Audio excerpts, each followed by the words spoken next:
I do a workshop called The Quest of the Soul, and quite a lot of people find it quite hard to know what their soul is, how to define it, how to differentiate it from a spirit or a self. And Kabbalistically, I find it really useful to use the centre column of the tree of life to explain it. Obviously, this is the Kabbalistic interpretation. You may have a different one, but it works. So hey, let's give it a go. Here we have body, right down at Malkut, ego at Yesod, self at Tiferet, soul here, the soul triad it's called, at Gevurah, Hesed and Tiferet, spirit pretty much at Da'at, and divinity at Kesed, the crown. So you've got body, ego, self, soul, spirit, and the divine. So you can actually see that self is part of the soul, and spirit is part of the soul. Well, how on earth does that work? Well, my understanding is body, well, we know about it, it's one of these things, and it has its own little idiosyncrasies and its own genetic makeup. Ego is the training that we have, and ego is actually all about keeping us safe and keeping us in the tribe. It's a very, very old, very clever system that will keep a child trained to whatever behaviour is going to get its attention so it can grow up safe.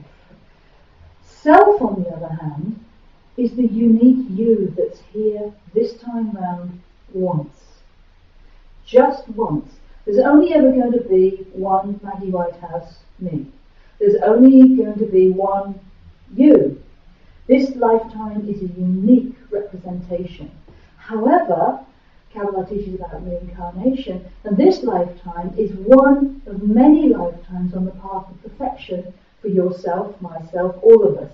So the self of this life kind of goes into the soul during this life and afterwards. So all the selves of previous lives are the sum total of your soul. So your soul is actually much wiser than the self.